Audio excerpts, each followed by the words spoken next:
Isang magandang buhay at mapagpalang araw mga kagulay. Welcome po ulit sa ating tag price update ng mga sariwang gulay dito po sa ating Kabanatuan Vegetable Trading Center, Palengke ng Sangitan. Samahan niyo po ulit ako mag-price tag ng mga presyo ng gulay dito sa ating baksakan para meron po tayong idea, basehan sa mga presyo na ating pong magagamit kung sakali po tayo'y mga lakal o mamili ng mga gulay sa ating bagsakan. Unahin po natin ang ating talong sa pagtatag price ngayong araw ng linggo. Ang talong po ay nasa 30 hanggang 35 po per kilo. Kasunod po niyan yung ating pipinong puti, nasa 30 pesos po per kilo, asking price. Next is pipinong bakla ay nasa 35 pesos po per kilo ang asking price o 350 pesos isang bundle. Ang sunod po yung ating dahon ng sili, 70 pesos po per kilo.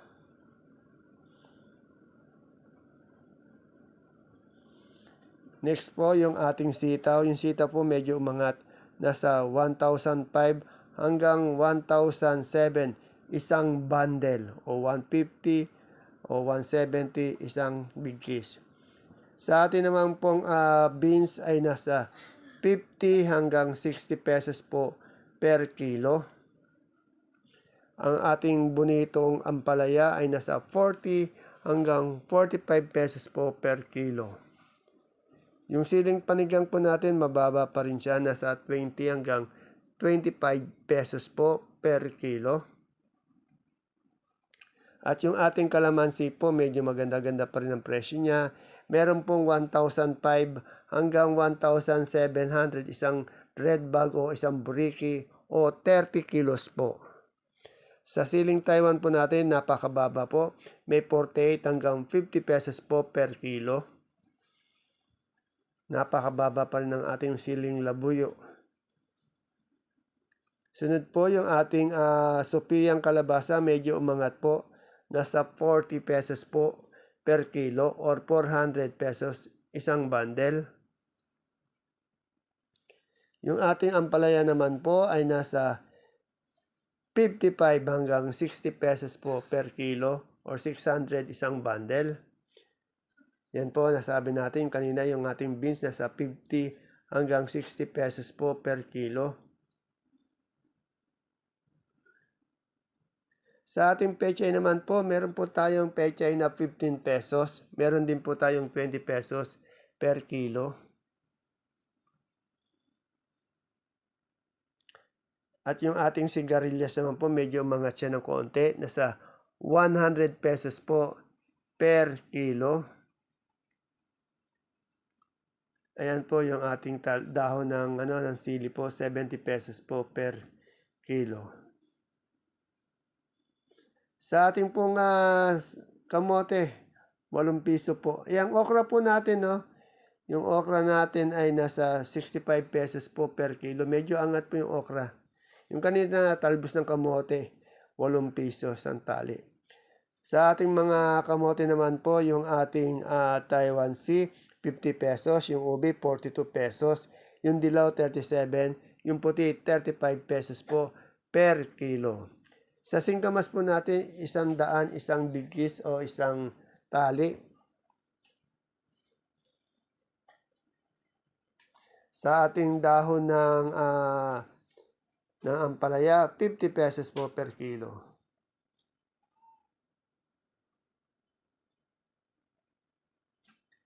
Yung ating mani naman po ay nasa 75 pesos per kilo. At ang ating luya nasa 90 po yung quality. Meron din po tayong 75, 80 pesos yung good naman po. Sa ating gabing galyang na puti, pati yung pula po, 27 pesos po per kilo.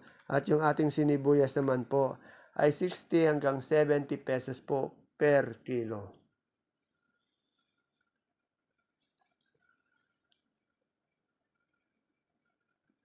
Yung ating puso ng saging naman po ay nasa 25 pesos per kilo. At ang ating suprema po, medyo maangat po siya. 50 pesos po yung big, 49 yung medium, at 47 naman po yung small. Sa ating patolang kinis, nasa 20 hanggang 25 pesos po per kilo. Yan po ang gaganda ng patolang kinis. Sa mais naman po natin, yung mais po natin na dilaw nasa 16 pesos per kilo or 160 po isang bundle. Yung puti naman po 30 pesos po per kilo or 320 po isang bundle. Magaganda po yung mais natin sa bagsakan ngayon. At ang ating kamatis po medyo sumipa ng konti po, nasa 13 pesos per kilo na po. Sumipa po ulit. Kahapon sumipa na siya, naging 9, 10. Ngayon naman po sumipa ulit. 13 pesos po per kilo. Sa ating upo po, ganun pa rin po, walang pagbabago. Nasa 150 pesos po isang bundle.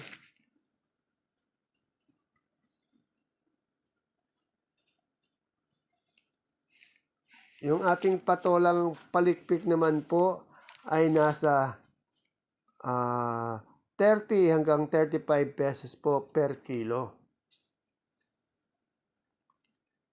Yan po ay siling panigang natin. Nasa 20 pesos po per kilo hanggang 25. Yung ating Taiwan po, mababa pa rin. Nasa 48 hanggang 50 pesos po per kilo.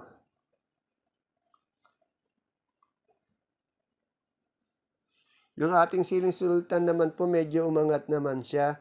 Nasa 100 hanggang 120 isang kilo po. Yan po, ang daming kamatis oh. Bali, umangat nga rin siya ng konti ulit. 13 pesos po per kilo.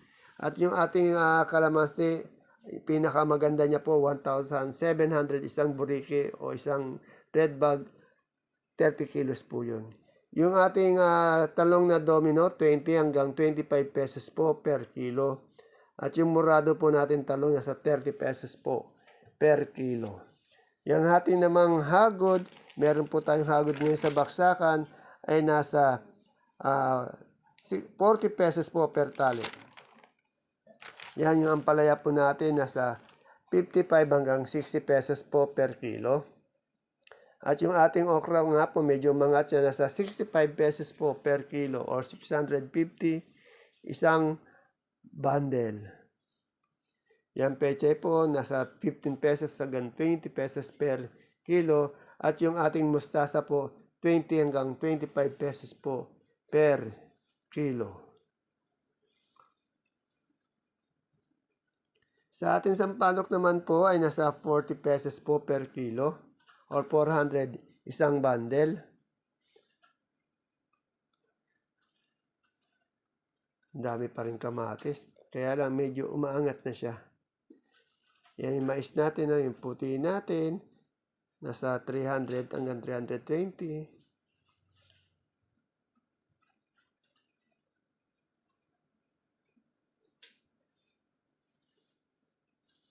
Sa atin namang gulay bagyo po yung ating repolyo, nasa 250 pesos po isang bundle. Magaganda pa rin yung repolyo natin sa bagsakan. At yung ating pechay bagyo po, nasa 300 pesos po isang bundle.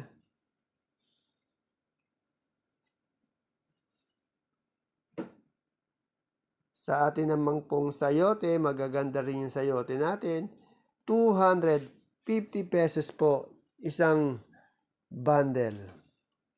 At yung ating carrots po, ito po yung mahal sa gulay bagyo, nasa 1,300 pesos po isang bundle. Sa atin naman pong labanos ay nasa 350 pesos po isang bundle.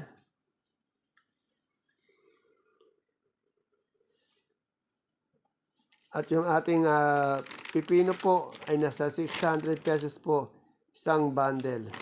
Ganun din po yung patatas, nasa 600 din isang bundle.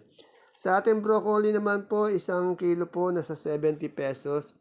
At yung ating cauliflower po, medyo naubos na po kanina, nasa 70 pesos din po isang kilo. At yung ating red bell naman po ay nasa 180 pesos po isang kilo.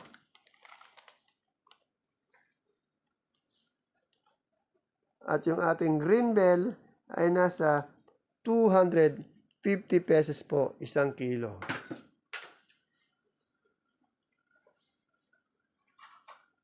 Yung ating lemon po na imported po, walang pagbabago. Nasa 180 pesos din po per kilo.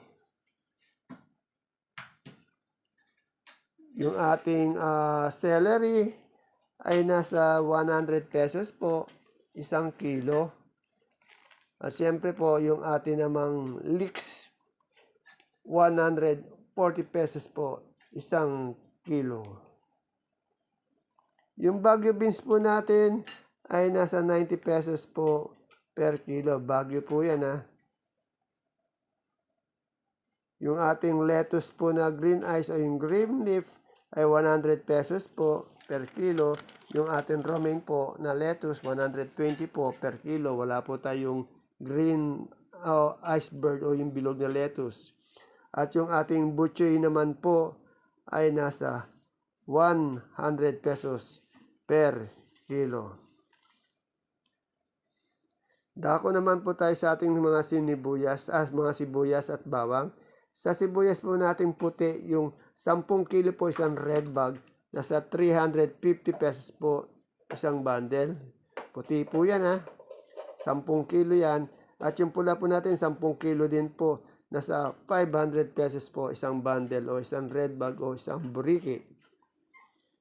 At siyempre naman po sa ating super white na bawang ay nasa 520 pesos po isang bundle or 5 kilos po yung isang bundle na yan. At yung kanso po natin big 450, yung small natin po 430 po isang bundle or 5 kilo.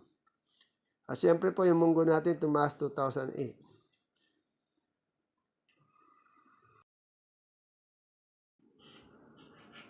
Ayan po mga kagulay, mga kapalengke ang ating pinaka-latest price tag ng mga gulay dito po sa ating bagsakan. Sana po mapanood niyo po ito sa umaga para po meron tayong basihan, idea sa mga presyo na ating po magagamit pag tayo po'y namalengke. See you po again tomorrow sa ating price tag update. Bye bye. God bless us all po sa atin.